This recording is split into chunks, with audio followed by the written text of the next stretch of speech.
My name is Sonia Zavala. This role play is for a class assignment. This is not a real counseling session.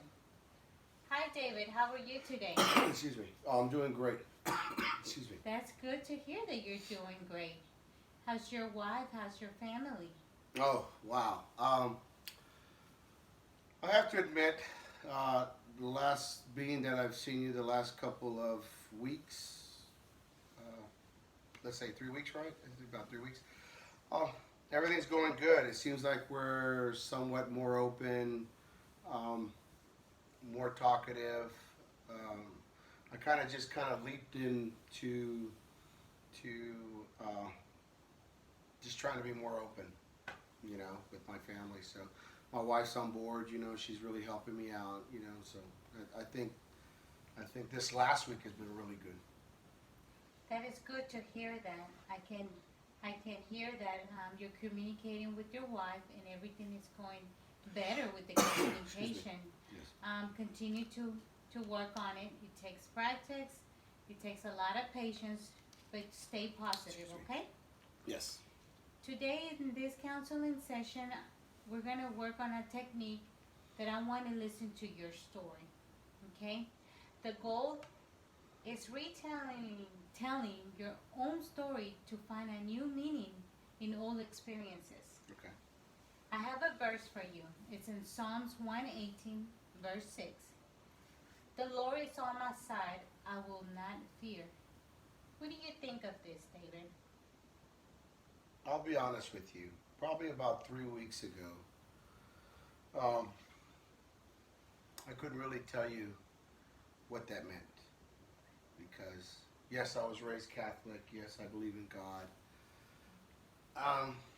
But counseling really helped me open up a lot. And since you've been incorporating God, I've been searching on my own, and you've been going to church. So I understand that no matter how good I am, no matter how perfect I think I am, or no matter how much counseling can help me and my wife, I feel that, um, without God with me, without God at my side, meaning, and I believe it's different, like without faith, because God can't be by my side without me having faith in Him. So without faith in Him and my love for Him being by my side, I don't think I can do anything alone. So I'm thankful that you helped me incorporate Christianity and help me open my eyes and some of the homework assignments that you had me do. So now I understand it. Without God, I don't really have direction. Now I'm not going to say, that I'm completely 180 born again Christian, but I'm taking baby steps to truly understand what it means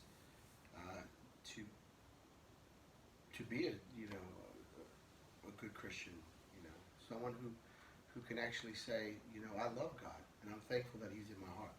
So yes, I thank you, and yes, I understand now. Yeah. What is your story, David? Your life, your story. From Wow. from as much as you can recall from since you were a child to present. Okay. Never really told anybody, but my story begins when I was 11 years old. I want to say that I remember before that, but I think the biggest impacts in my life happened between when I turned 11, which was August, going into my 12 years old. So it starts at 11. It was I just finished playing baseball.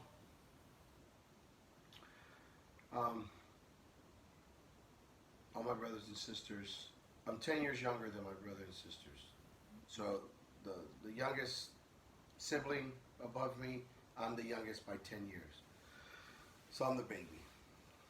Okay, that day, that instant, that 11-year-old kid had a mother and father. You gotta remember, all my brothers and sisters have graduated, they're working, they have kids, they have families. But for some crazy reason, they started to do a reverse thing in life, and they started coming home, they can't pay their bills, so on and so on. So at that moment, I had all my brothers and sisters and my kids living in the home. And me, and my father and mother. How we did it in a 3-bedroom home, 2-bath, I don't know, but we managed. We even had somebody living in the garage. So that's the most vivid picture I ever had in my life. So that day, my dad came home from work, and I remember this vividly. My dad came home from work tired. He worked a swing shift, which is like 2 in the afternoon to 12, 1 in the morning. Excuse me, I have a cough. He comes home tired, and it's crazy. We're all up. It's like my brothers and sisters had a mission that I didn't know about, but I was just a little kid, so I'm just sitting at the table, 11 years old. So my dad comes home and, hey, how's everybody doing? He was a very stern man, but you didn't really see it. He was fair, especially to them. To have 1, 2, 3 of his kids, one not even being his because there's another father, my stepsister, but always loved her as her own. To have 3 failures, to me that's failure because they moved back into the home. He always had a positive outlook. So that day he came home and asked for food, and my mother was like, well, we had the food, but everybody ate it. And then I started seeing everybody's demeanor kind of, don't worry about that. You could see their faces like it's like they wanted to fight. Right? Still, 11 years old, I had no clue what was going on, but now I do as an adult because to me, that's where my story began.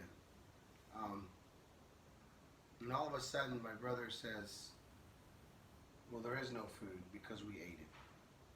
So my dad turned to my mother and said, hey, you usually leave me some food because I work the swing shift or whatever. My mother piggybacked on that, and that's something I'd never seen before. Now, my mother loved my siblings, like my brothers and sisters. No offense, I think at that time in their marriage, she probably loved them more than my father. So my father got a little upset. Hey, you guys I understand you're living here, but you guys just can't here and eat everything because you're not providing nothing for the home. And then my brother and my sister, I have 2 sisters and a brother, and they said, well, my mom don't need you anymore. And my dad was shocked.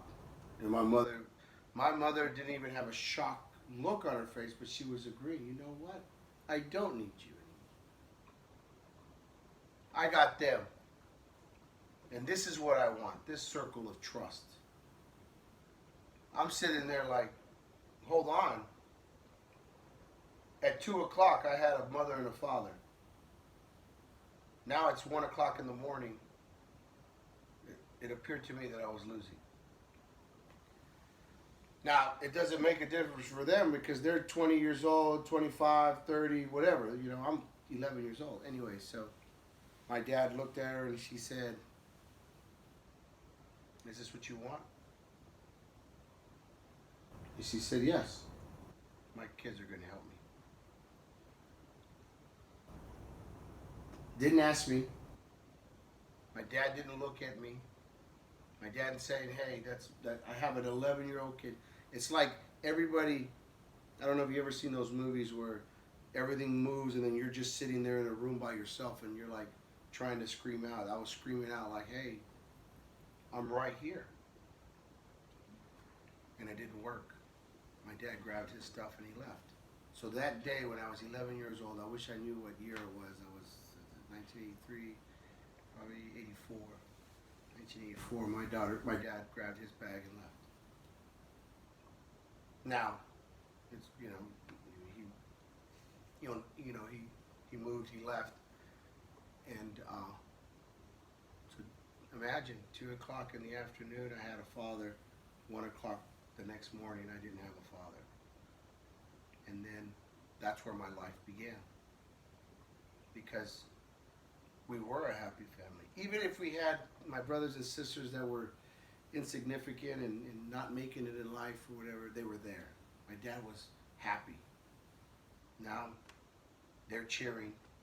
They're all excited. My mother has a false happiness that I seen.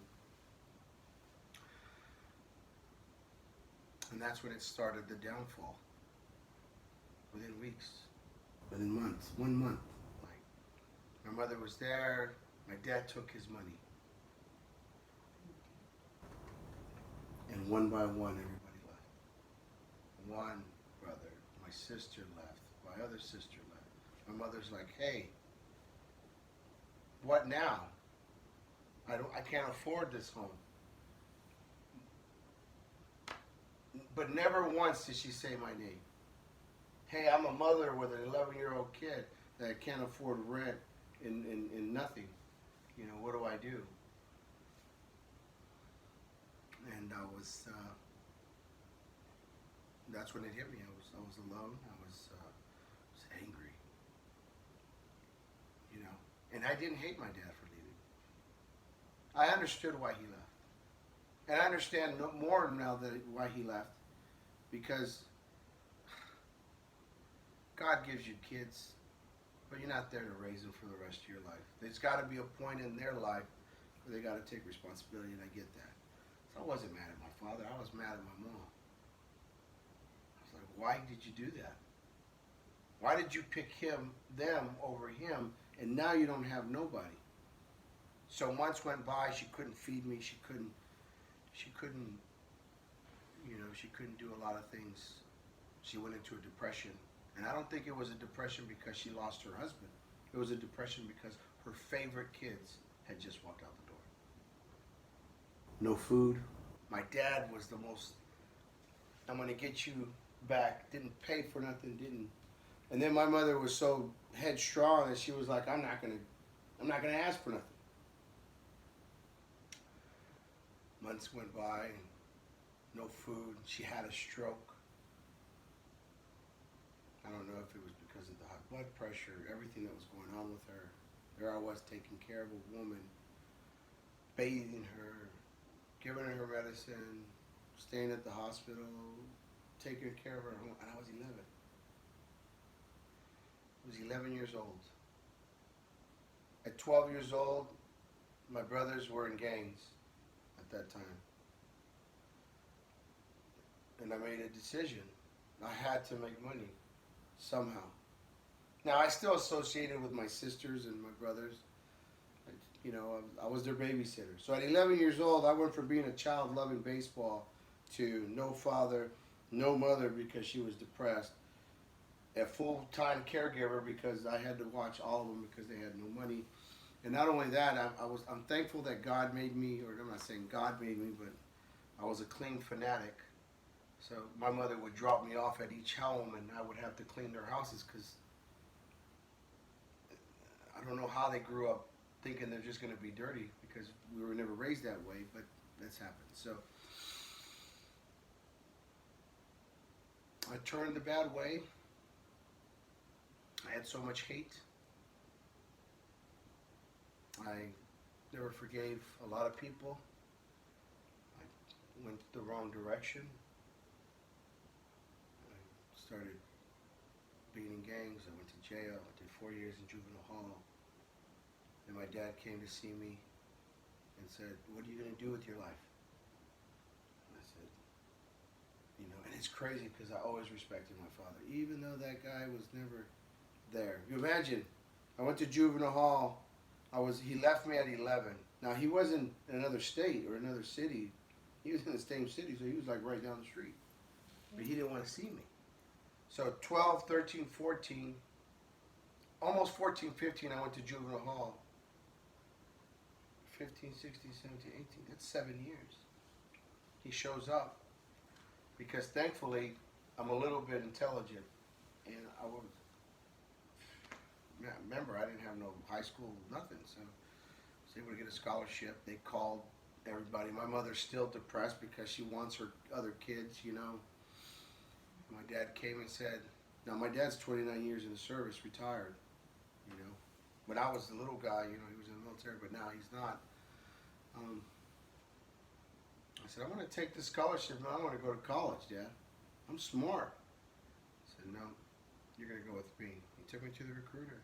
And it's so crazy that the next day I ended up going to, I went to the recruiter.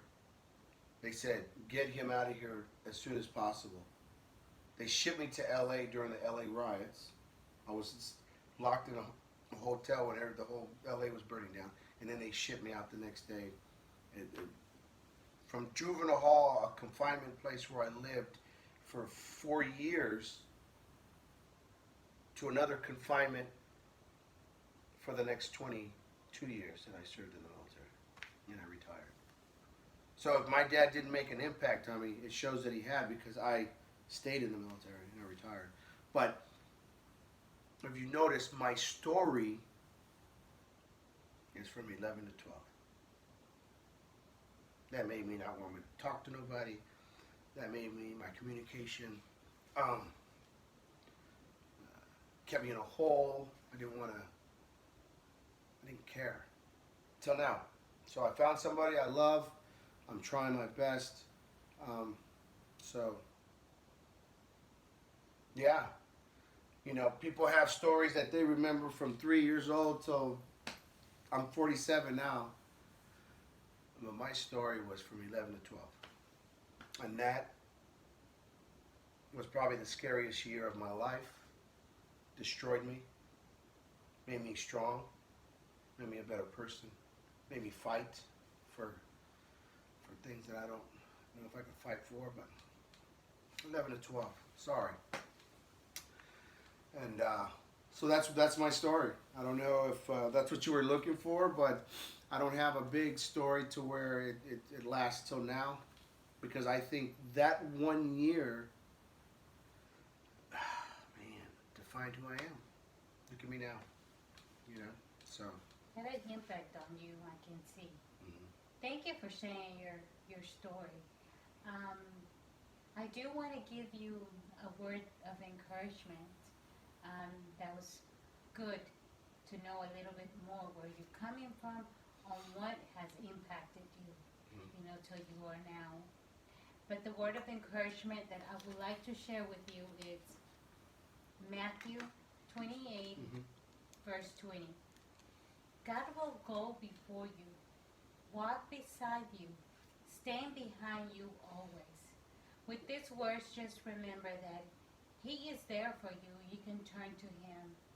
Even if it takes 5 minutes of your time, just get down or in a quiet place, do a little prayer, just think of Him, because He is right there.